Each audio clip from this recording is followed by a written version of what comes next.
Hey, Mortgage Coach community, Dave Savage here, and today I am interviewing the CTO of WFG Title, sixth largest title company in the country, fastest growing title company, and also a place of a lot of good friends of mine. Pat Stone, your CEO, has been a great friend of mine. Justin Tucker, your Chief Marketing Officer. Tammy. Again, Gorkem, I'm super fired up about this conversation. I'm not going to pronounce your last name, Gorkem, but if you could introduce yourself to everybody, your Sure, name, your title, your role at WFG, and then I think we're going to sure. have a great conversation for the industry. Oh, thanks, Dave. Thanks for having me. I'm Gorkem Kuterdem, and I'm the Chief Technology Officer for WFG National Title Insurance Company and its various other companies. I'm based in Portland, Oregon, like you are, and I joined WFG in 2011 through an acquisition WFG made in Seattle. I lived there for a long time. Now I live in Portland. Love the Pacific Northwest, and I'm lucky to be at WFG because we are doing some pretty cool things with technology. And you know Pat, so you know that he founded the company on the premise of taking the cost out of the real estate transaction, and we are using technology to do just that, which is very exciting. It is. So I want everybody who's watching this, whether you're a loan officer, a realtor, or you're in the C-suite, you're a peer head of technology for another mortgage company. What you guys are doing, you're absolute leaders in, call it, the digital transformation that's taking place. Uh, these guys are making it happen. I mean, tens of thousands of realtors rely on you, tens of thousands of loan officers, and hundreds of thousands of families. So let's start. My first question for you is: I hmm had noticed in Inman, which is the largest training group and news group for realtors. Plus, they put on the best event in the real estate space. I've been to it. It is absolutely They do a great job. the best. But you won Tech Innovator of the Year last year or this year. Um, This year in August, yeah, yeah. yeah, yeah, this year. So tell us why you won and tell us a little bit about that. Sure. Although I was named, it wasn't really for me. It was in acknowledgement of a couple things we are trying to do at WFG. We have transitioned from multiple operating platforms and the inefficiencies that go with it. Our realtor and loan officer customers actually were seeing that. If they dealt with one office, it behaved one way, the way the other. We undertook a massive consolidation project to move on to a much more integrated, streamlined platform. And myself and many, many others at WFG worked on that for about 2 years, and we are almost complete. We are 93.6% complete. And so WFG is now one of the few, maybe one of two underwriters nationwide who is operating on a single platform. We were able to do that. So that brings efficiency and predictability to the market. But on the other side, there's a consumer facing piece and a customer facing piece that we also built called My Home. That is an extension of this new platform we built that provides transparency to the participants in the real estate transaction. So if you're a consumer, if you're a realtor, lender, loan officer, processor, even a funder, you have direct and immediate access through our platform to see what's happening behind the scenes. And you get notifications. You can either subscribe to them, so you can have them pushed to you, or you can go to a portal and look at them. It's designed for various device formats. These days that's pretty much table stakes. And we make sure that people are aware of what's going on in their transactions at any time of their choosing. So we bring, by including consumer, which wasn't really done well before, we have brought transparency to the consumer and removed the source of anxiety. And we like that interaction because it creates brand awareness of ours, but we do put the realtors and the loan officers forward. Every email has their picture on it or has branding with their names on it, but it also brings us efficiency in that's one less conversation phone call we may need to answer from somebody who's anxious, asking the very common question, when is this going to close? I love it. So it brings transparency and facilitates interaction for the consumer and the So industry participants. I love it. And so for every loan officer or person in the mortgage business thinking about this, what they have done is the closest thing to kind of Uberification of the mortgage experience. It's a great app to check out. There'll be a link to a video down below. Highly recommend it. Very impressive. And to be recognized by the real estate industry as the innovator of the year, And by the way, you had stiff competition. I mean, it's a big deal. So I know Thank most you. loan officers, everybody wants to go from, shopping for a mortgage to funding a mortgage with a Hmm. pure digital experience. So I want to ask some questions on that. But before I do, what are you working on right now that's game changing? Like, what is the 2018 innovation that you're working on? We are working on a couple of things, but probably the one that your audience will be most interested in, because it will extend the My Home platform, is making My Home accessible to our title agents. So WFG actually only operates directly. So we have our loan officer customers, our realtor customers in the 6 Western states that we directly operate in, and we have a national lending business, which is much less high touch, much more streamlined, and there's not a lot of borrower communication there. The banks choose to do that usually, but our title agents cover the rest of the country for us, and we'll be extending the My Home platform to their transactions in 2018, so that when they are closing in, say, Maryland, the realtor or lender in that loan officer in that market will also get the benefit of My Home. So Love it. we are working on that today, and we'll be launching that in beta in late Q1, and we'll be rolling it out through 2018 to our agents who use title production systems that we can integrate with. Well, looking forward to seeing that. Looking forward to seeing how it's adopted and used. So let's talk about that big topic, because I don't know a CTO that's not working on this. I don't know a loan officer that doesn't want this. Sure. Whether you call it e-closing, whether you call it, digital from shopping to funding. Where is the industry at today? When do you think we'll actually just, your crystal ball, have a Hmm. fully digital mortgage experience from shopping to funding? Where are we, and when are we going to really have it as an industry? Well, the good news is we almost kind of have it, depending on who wants to do what. So that's the other thing we are working on at WFG, and we are not alone, as you said, in this. Everybody's trying to drive through the goal of a fully digital mortgage, fully digital origination, and there has been more movement in 2017 on this topic than I've seen since I've entered the industry, which was a decade ago. And a decade is not long in our industry. I know there are lots of folks who've been around much longer, have seen this come and go multiple times. This one seems to be real in that it is being consumer driven. And it's not about, I want to save money on my origination driven, although cost savings is obviously a top concern for most originators. It's not about, I want to do a better job of closing my transactions faster, which also is important.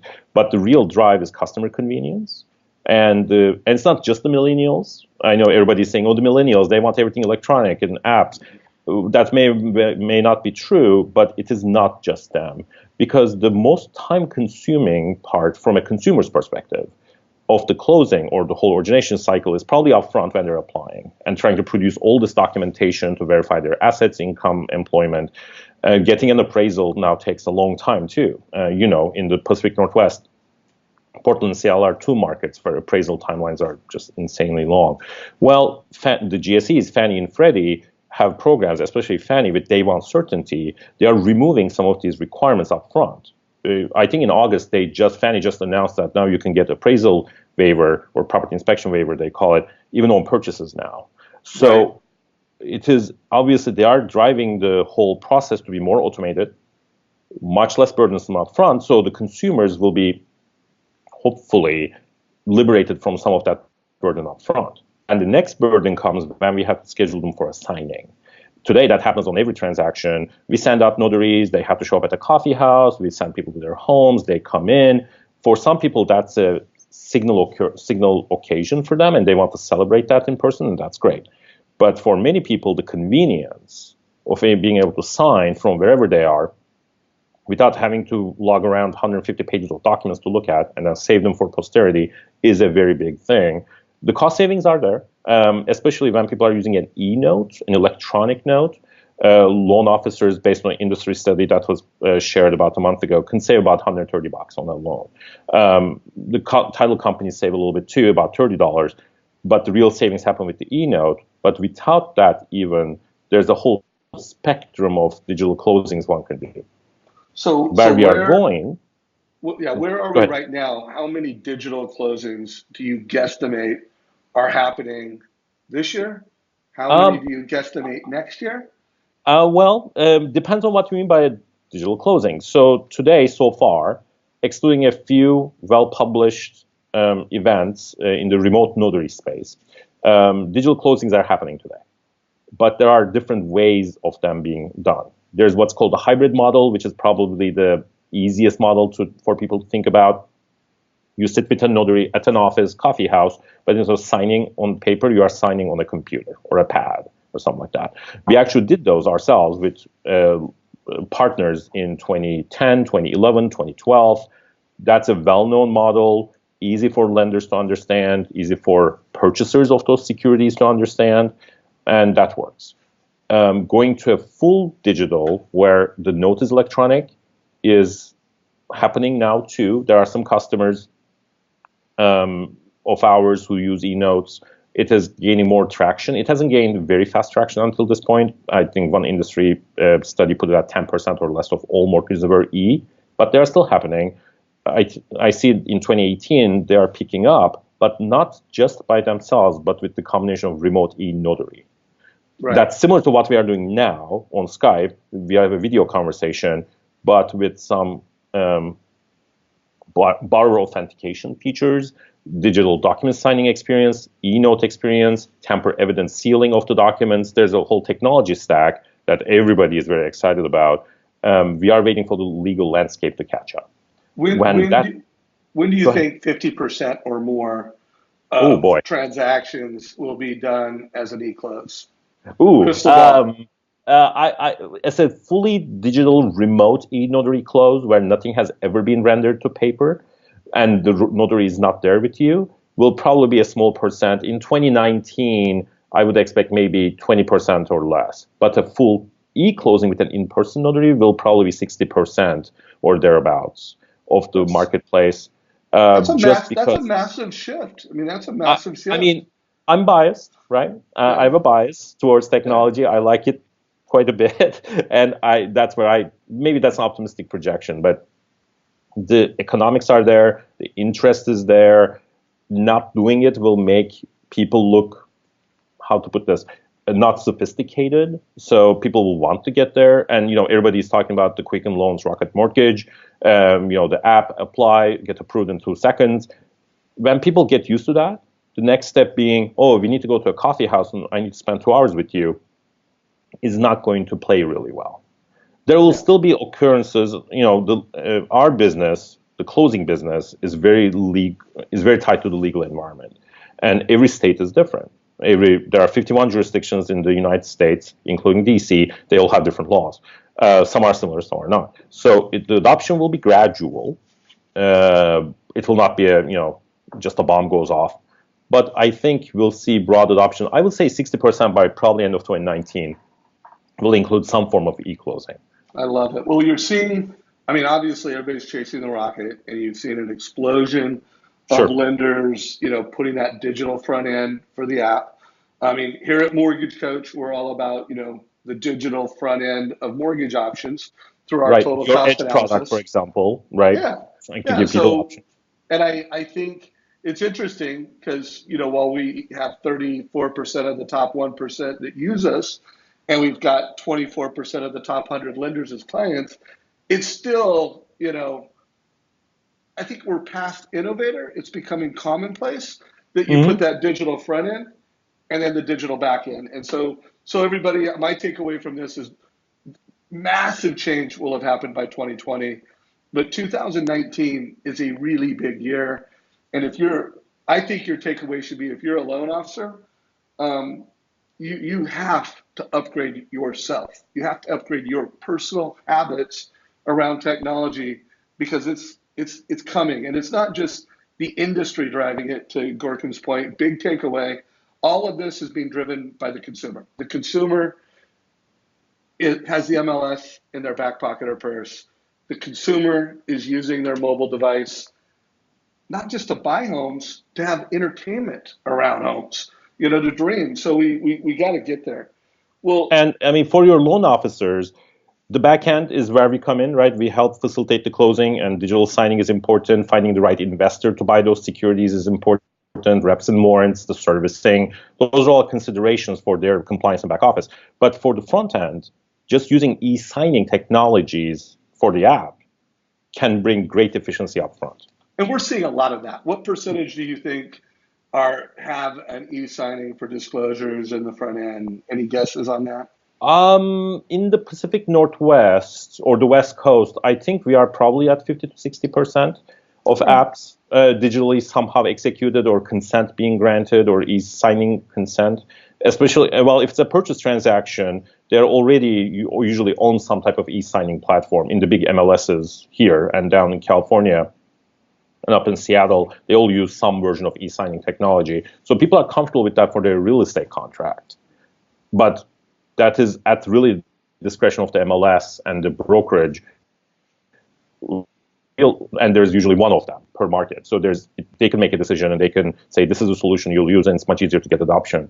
On the lender side, it's much more, there's just so much, how to put this, there are lots of different practices and beliefs and what people are comfortable with. So it's harder to get to a uniform install approach. Got it. But it will get there. So let me tell you where I want to go in this interview. I like keeping them as close to 20 minutes. We're about 16 minutes into it. Okay. So we got at least 5 minutes, maybe 10. Okay. So a couple things. I want to end with you as a CTO who's designing the technology platforms that really run the modern lender and the modern mortgage professional. We're going to close with, what advice do you have loan officers today? So that'll be my last question.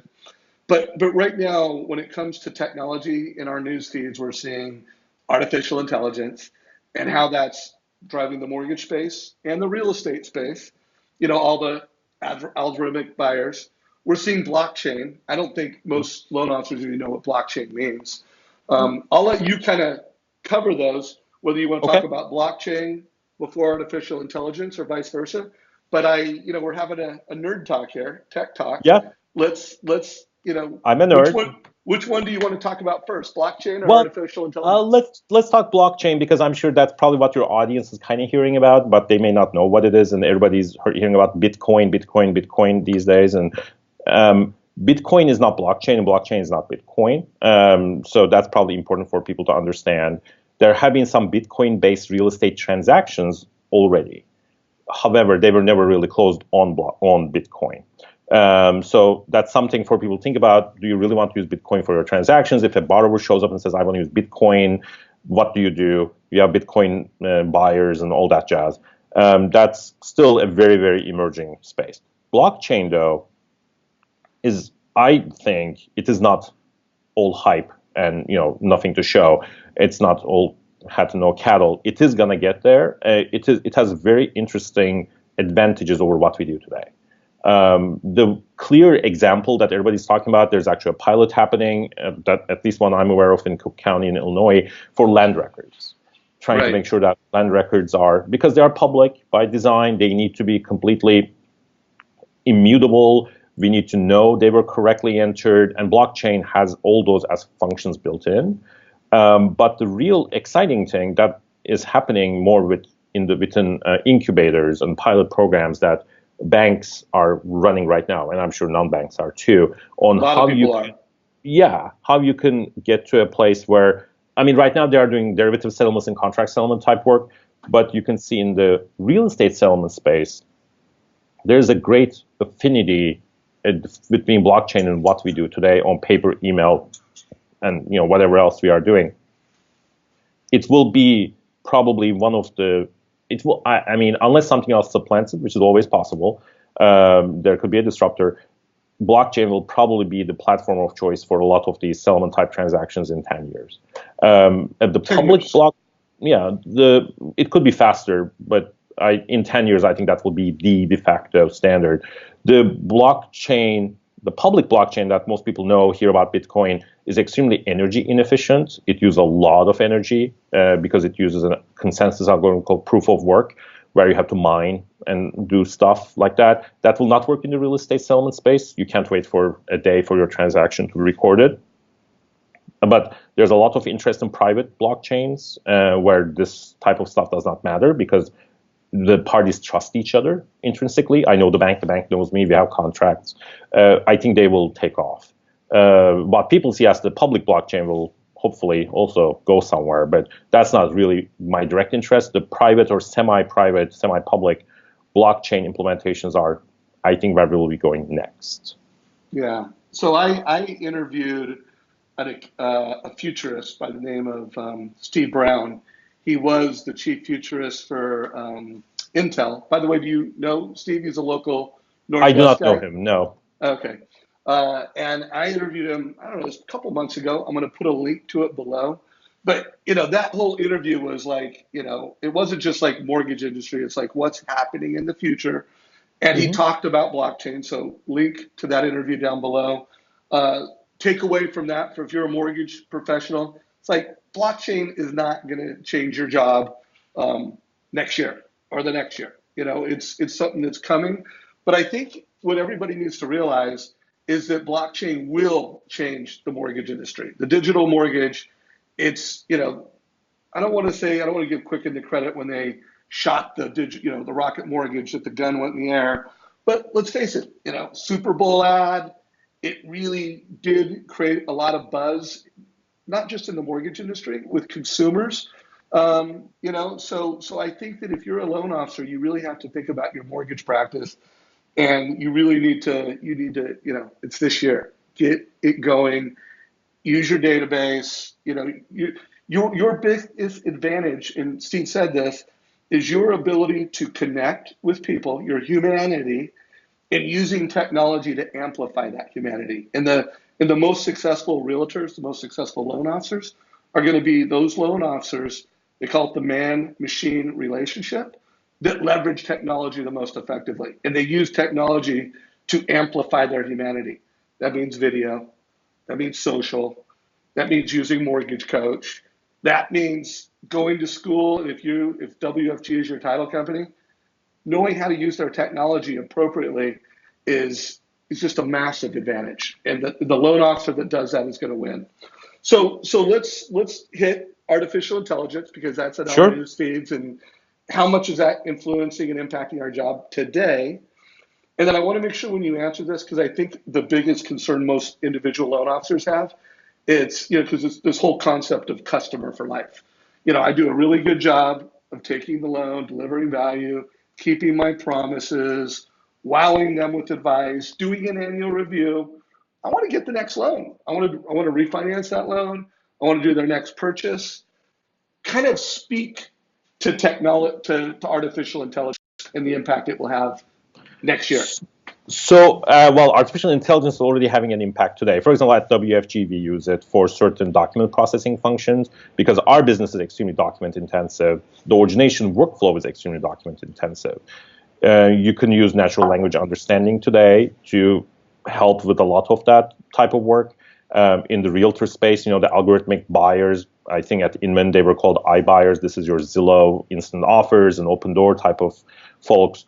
They are bringing algorithms and machine learning to understand what's the value of a home and how can I facilitate this transaction.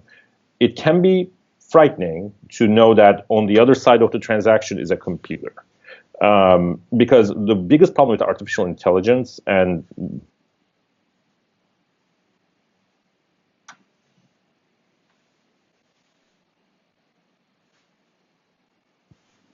you can see the inputs, you can see the outputs, you can't reason as to why the algorithm did what it did.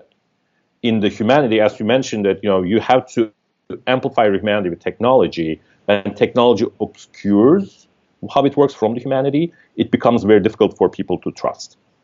I think that's the problem we'll need to solve at some point. But machine learning, artificial intelligence is here today. It's being used daily. Your loan officers probably have tools that let them sort through leads. Realtors have similar tools. If they not, they should look at them and see how they can, find the needle in the haystack. Machines are very good at, finding patterns in very, very large amounts of data. Love that. That is what is being used today. The open doors, the Zillow instant mortgage, instant offers type of situations are still, I don't think are mature. They are very capital intensive businesses because what's happening is they're using the investors' capital or their capital from the previous transaction to do the next one. But what they are doing is bringing fluidity to the market by asking the seller to take probably a haircut from an open market type of offer situation. They're actually making the sale go much faster. And if you are the realtor on the other side, if you are the selling agent, those transactions are probably very interesting for you because they close really fast. They're Right. almost always guaranteed to close. So you are in a good spot, and they get paid when the transaction closes, like we do. So the more closings happen, the happier everybody is. And it's just But we'll see if raising we the see any. bar. Yeah, but it's just raising the bar. It is. And And it's I probably think not for everyone. Yeah. no, it's not. But I mean, I think the takeaway for every loan officer is speed is a competitive advantage. That's nothing new. Transparency. Uber has changed the transparency that many people have, and all kinds of technology. I mean, you order a pizza from Pizza Hut. The transparency that you get if you order anything on Amazon, the transparency that consumers get is just different. And so you as a mortgage professional need to embrace that. And you either can make that your competitive advantage or you can make that your disadvantage. And that's really up to you and how you upgrade yourself. So let's close on you talking to loan officers. You probably don't get to do that very often. Okay. Go ahead and talk to I have loan not in some officers. time. Yeah, so you're talking to thousands of loan officers. What advice do you have at your role? What would you like to say to them? I would like to suggest to them, because they are the ones who deal with us directly, with our sales reps, our escrow closers, our title officers, always keep, how can I make this more transparent, more convenient, and faster for my borrower? Because it's our mutual customer. And WFG obviously has spent a lot of time and effort trying to build a solution chain that actually tries them to get there, and will help them along however we can with any technology or process improvements we can make to help close the loan faster and inconvenience the borrower the least. So every loan officer should really be asking their service providers, when they have the right of choice, or even when they don't, kind of make sure that the service providers are aware, what are you doing today to bring the consumer more to the forefront, and how are you helping them close the transaction faster in a more convenient way? Great advice. So that's very important. That's where it's going. I hope you can continue to be a resource and a friend of Mortgage Coach. If you have questions for Gorkem, you're watching this in either YouTube or Facebook. If you have questions, put them down below. If you got value from this, like it and share it. Gorkem, I appreciate you taking time to bring value to the Mortgage Coach community. We are big fans of WFG. We're big fans of the leadership over there, and look forward to our next call. Thank you. Thank you very much for your time, Dave. Appreciate it. All right. Take care.